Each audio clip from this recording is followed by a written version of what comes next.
video. First of all, big thumbs up, thank you. 200 subscribers. Wow, there you go. I just thought, what's this? What's all this? Let's have a quick video about eggplanes and get real serious about the thing. I mean, come on, how can you get serious about these things? As you can see, I love eggplanes. I think they're fantastic. Have you never heard about eggplanes or egg ships that are coming out as well? Alright, what eggplanes are is Hasegawa, who is a renowned Japanese manufacturer of very high quality airplanes mainly. Just brought out a new Zero, which looks fantastic. It's cheap as well. It's half the price of the Tamiya kit. It's got a pilot that's a seated pilot, and it's got closed off wheel well covers. Brilliant, Hasegawa. Thank you very much for doing that. So I might get one of those. Anyway, back to what we were saying. Hasegawa, they make eggplanes, and they're mainly for the domestic Japanese market, because the Japanese, they're into that fun anime sort of thing.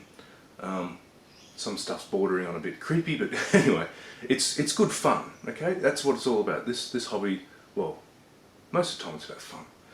And they do, as you can see, almost every subject. I mean, we've got P-40s, we've got F-16s, F-22s, P-51s, then they do a bit more quirky. They've got SR-71 Blackbird up there, Air Force One, helicopters even, and you know, what's an eggplane? Alright, here's one I made earlier. You see that? Okay. All it is, they get, you know, an aircraft and deform the fuselage down into an egg. Right? That's all it is. Very simple, very cute, very fun. Okay, and there's not much to it apart from that. And you build it and put it together like a normal kit, and you know, voila. Now, there's other manufacturers who are bringing out eggplanes now. I'll put a couple of pictures of them here. We've got Meng, Tiger, I believe, are doing it as well, and it's not just fighter planes or so forth, it's bombers, and also some egg tanks as well. And they're not really called egg, they call them cute, I guess, to get around the whole egg concept. But the concept itself is the same. It's about having fun, about building something that's a bit weird. And you've also got egg ships. Okay, there we go. That's an egg ship. That's a Mogami. The antennas come off. Great, I'll have to fix that. Now that's made by Fujimi. Now, if you know your ships, Fujimi are another Japanese. There goes my big stash. No! There's a couple of Fujimi egg ships. We've got the Musashi or Yamato, you can't really tell, and the Akagi, which I hope to build soon. Now, I picked these up about a year ago at the local big modelling exchange, but yeah, Fujimi are traditionally builders of very high quality Japanese World War II subject ships, but now they've gone into eggplanes, egg ships. Chibi Maru they're called. And again, great, fantastic. So that leads me into, you know, let's talk about them, okay? First of all, let's talk about the good thing about eggplanes, the thing that really, you know, is good about them. Because there is a lot of opposition to them. Why? I don't know. Well, I do know, actually. Okay, first thing, these things are great for kids. Your own kids, for example, my 4-year-old, she's starting to learn how to cut things off the sprue, under supervision of course, and she's had to go once or twice with the airbrush. You know, she's getting a little bit interested. I mean, I don't want her to be a modeler, she doesn't have to do modeling, but she's interested in it. And also it's, you know, it's a great way for you to connect with your children, but it's also a great way to bring in new people into the hobby. To say, well, look, instead of giving them a crappy old Airfix thing that may or may not go together, you know, give them one of these. Give them one of these to have a go at. They're fun, okay? They require the same set of modelling skills to build a real model. You still need to, you know, you still need to glue it together. That's the P-38 eggplane from Hasegawa. It's just come out and I've just put it together. They still need filling, and this one needed a lot of filling. Every single panel line was rubbish. So what? Okay. So you need to learn how to fill, how to sand, how to prime, all those sort of things. So all the skills that you have to acquire to build the real serious stuff, you know, you can learn with these, which I think is great. Okay. They're not that expensive. Yes, they're about the same price as an average, a little bit more than a first Airfix 172, but I think you can get a lot more enjoyment out of building one of these. Now, the next stage that I find that these are good for, good pro, is for experimentation. Okay, let's go back to that F4. Now, I wanted to experiment with using a different panzer putty, I think it's called, or some sort of silly putty, and I use that as a masking technique. Is that coming up on the camera? Okay, so I was able to do very, very close 3 lines: the tan, the dark green, and the light green. That's a bit better. Using panzer putty. So that was a great way to experiment with a new technique without ruining a real model. Okay, and same with the I tried some Mr. Buffable metallic paint on the exhaust cans. So got a new technique, you want to try it, you got an idea, you don't want to waste it on a real kit or a basher, a piece of crap that you got sitting in the cabinet that you'll never build.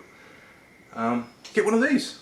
Do an eggplane. They're 15-20 bucks tops Australian, so they're about probably $12 or so landed US, so they're not that expensive really when it comes down to it. The last thing they're good for is what I call a mojo breaker.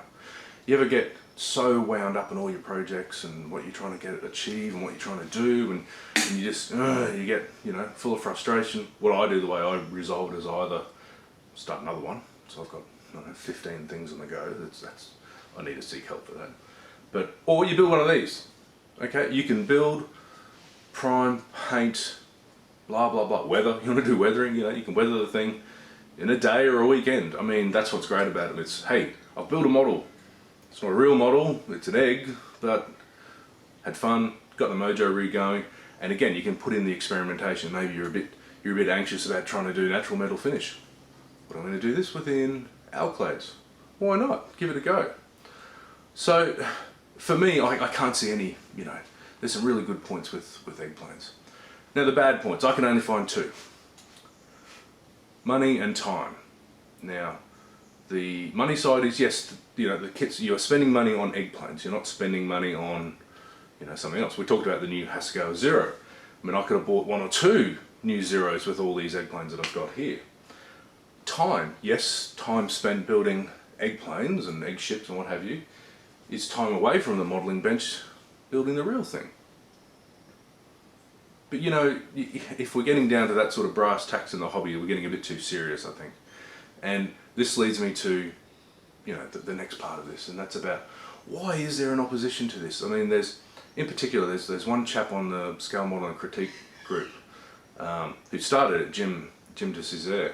Hope I got your name right, Jim. Apologies if I don't. I have great respect for Jim. I think he's a fantastic builder.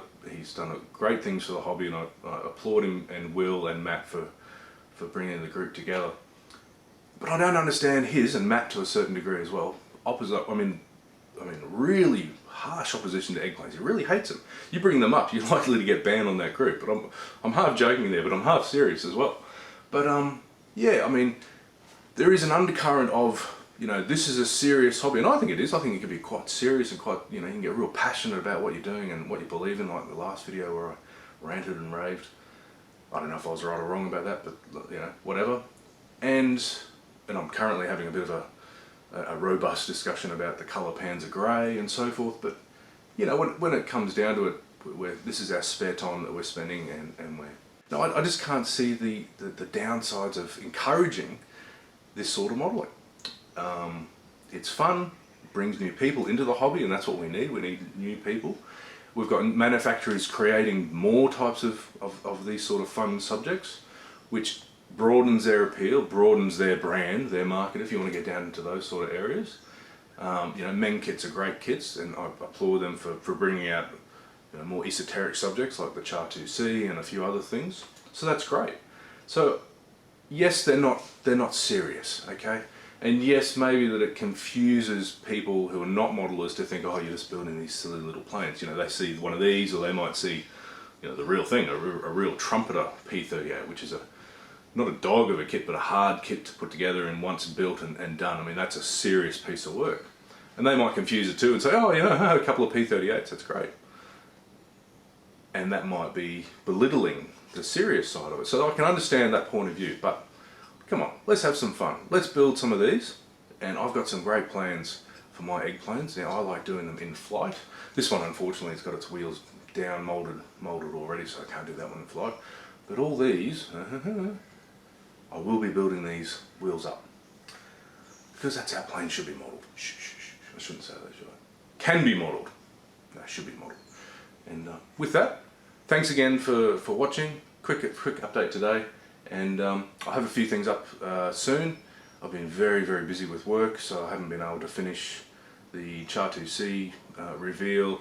I want to do, I finished building that little tiger, so I'm going to do an inbox build review, proper review to show what can be done to the kit, what should be done to the kit aftermarket wise and so forth, because I've got another Tamiya early in the cabinet behind me, so we'll compare the two. And a few other things along the way as well. Time's always a factor, but anyway, thanks for watching, and I'll see you next time.